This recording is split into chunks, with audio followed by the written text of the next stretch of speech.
बिस्मिल्लाहिर्रहमानिर्रहीम। अस्सलाम वालेकुम नाज़रीन, आप यूट्यूब चैनल देख रहे हैं। मैं इमरान ख़ान हूँ। एक मरतबा फिर ये तात्तुल आ गया बीच में और वजह एक मरतबा फिर मेरी गिरफ़्तारी।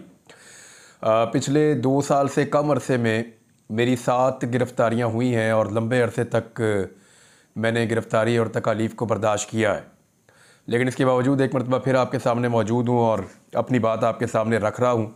जो ख़बरें हैं वो आपके साथ शेयर करूँगा और जो फैक्ट्स हैं वो आपके सामने रखूँगा और जो हक़ाइक़ हैं वो आपके साथ वो बांट लेंगे हम, क्योंकि जो इन्फॉर्मेशन आती है वो रुकती तो नहीं है। क्योंकि ये इन्फॉर्मेशन का दौर है, सोशल मीडिया का दौर है, इसके अंदर इन्फॉर्मेशन रुक नहीं सकती, बार बार कोशिश की जाती है।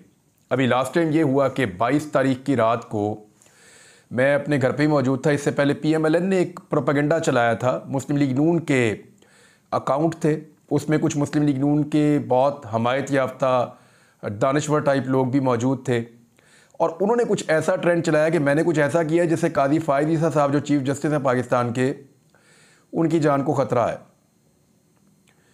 हालांकि ऐसा कुछ हुआ नहीं था, मैंने अपने से कोई मौक़िफ़ भी नहीं दिया था, कुछ भी नहीं मौक़िफ़ दिया था, लेकिन जानबूझ के ये ट्रेंड चलाया गया। और बाद में जिन लोगों ने मुझे उठाया घर से, उन्होंने जब इस बारे में मेरे से पूछा तो मैंने उनसे पूछा, बताओ मैंने क्या कहा है, दिखाओ कोई एक जुमला, कोई एक लिखी हुई चीज़, कोई मेरी बोली हुई चीज़।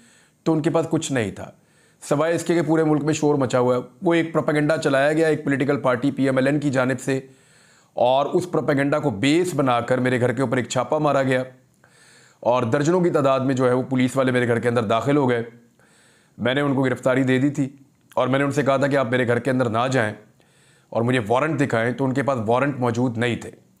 यानी मेरे घर के अंदर दंदनाते हुए पुलिस वाले और एंटी करप्शन वाले दाखिल हुए, उनके पास कोई वारंट नहीं थे, वो मेरे घर के अंदर तक दाखिल हुए, मेरे घर वालों को हरासा किया बाद में। और मुझे वापस आने के बाद पता चला कि मेरे एक बच्चे की तबीयत भी ख़राब हो गई थी उनकी इस हरकत की वजह से।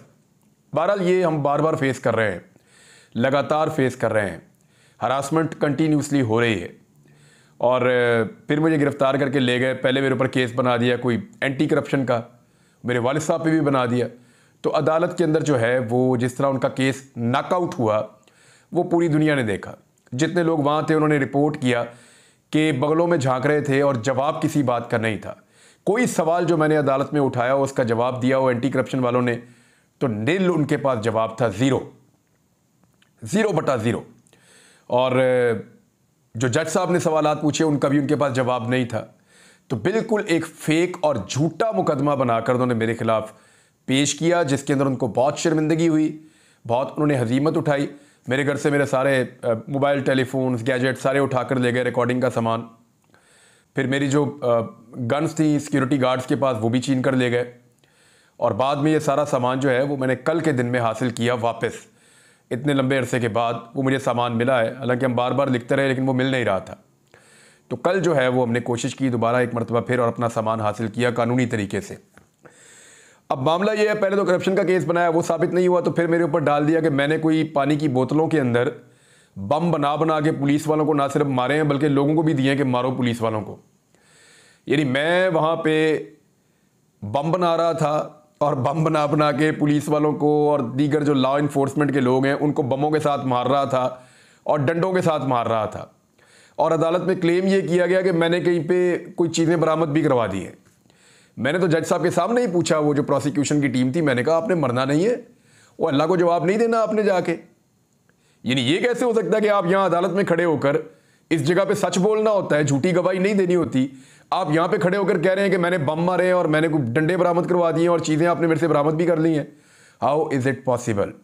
मुझे तो जब गिरफ्तार किया गया इस केस के अंदर तो मेरे से एक लफ्ज़ भी इस दहशतगर्दी के बारे में या इस लड़ाई के बारे में पूछा ही नहीं गया।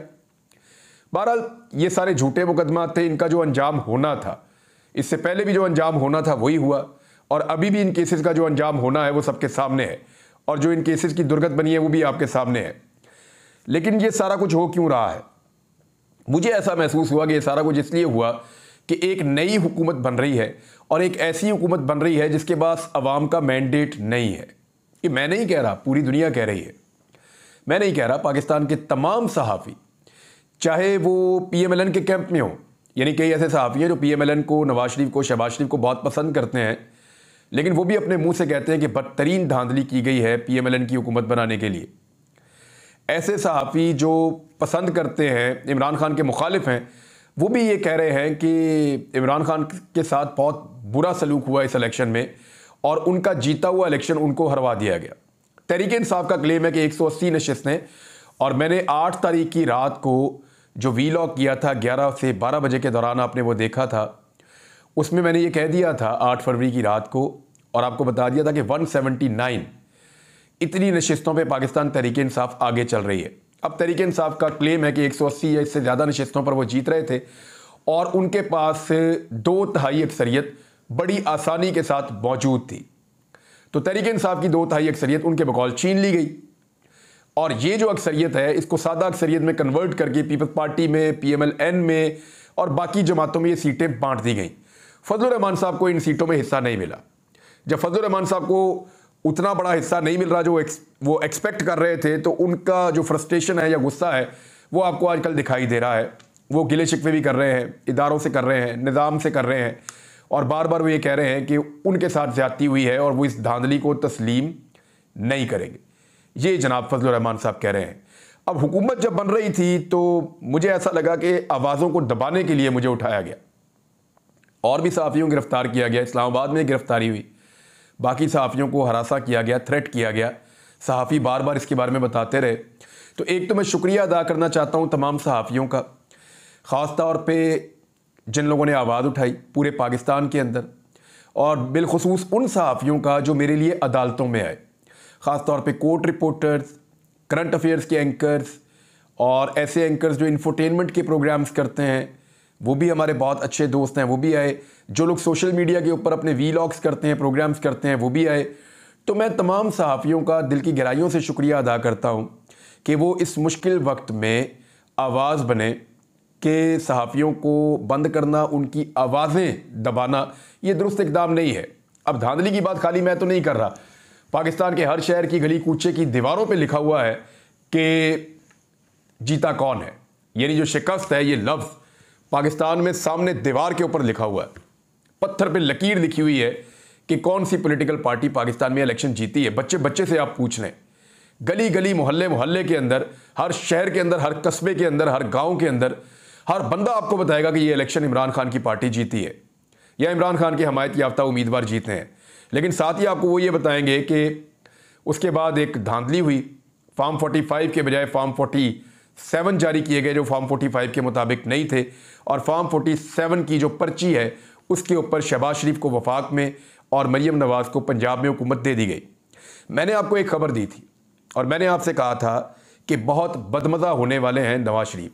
नवाज़ शरीफ के लिए अच्छी खबर नहीं है, नवाज़ शरीफ को इक़्तिदार नहीं मिलेगा, और वो खबर सच साबित हुई और आप सारे इस बात के गवाह हैं। अब मैं आपको बताता हूँ, सिर्फ चंद महीनों की मौजें हैं और उसके बाद इस हुकूमत के साथ जो होनी है वो सारा तमाशा आप भी देखेंगे। किस बुनियाद पे मैं ये बात कह रहा हूँ, आने वाले वीलॉग में वो सारी बुनियादें मैं आपके सामने रखूँगा, लेकिन आज कुछ अहम चीज़ें हैं वो आपके साथ मैं शेयर कर देता हूँ।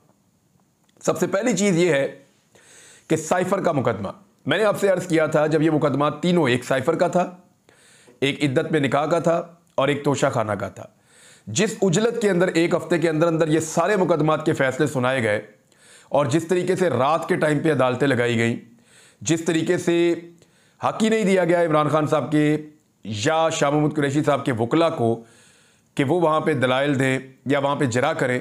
तो जब ये सारी चीज़ें ख़त्म हो रही थी तो मैं आपको कह रहा था कि इन ट्रायल्स के अंदर जानबूझकर ऐसी गलतियाँ मुझे दिखाई दे रही हैं जिनका फ़ायदा आने वाले दिनों में इमरान खान को या शाह महमूद कुरैशी को होगा, और अगली स्टेज के अंदर जो अदालतों के अंदर ये केसेस जाएंगे तो ये उड़ जाएंगे केसेस, इनकी कोई हैसियत नहीं रहेगी। अब इस्लामाबाद के अंदर ये केस लगा है, इसके कुछ फैक्ट्स हैं जो मैं आपके साथ शेयर कर देता हूँ साइफ़र वाले मुकदमे के। और इस केस के अंदर इस्लामाबाद हाई कोर्ट के जो चीफ जस्टिस हैं वो इस केस को सुन रहे हैं। हालांकि वो पाकिस्तान तहरीक इंसाफ के हवाले से ये बार बार हैरत का इजहार किया जाता है कि तहरीक इंसाफ के हर मुकदमे में कादी फ़ाइज़ ईसा साहब जो सुप्रीम कोर्ट ऑफ पाकिस्तान के चीफ जस्टिस हैं वो क्यों केसेस सुनते हैं। हालांकि PTI के लोगों को ये लगता है कि शायद कादी फ़ाइज़ ईसा साहब जो भी फैसला देते हैं वो पाकिस्तान तहरीक इंसाफ के ख़िलाफ़ ही जाता है, चाहे वो बल्ला वापस लेने का फ़ैसला हो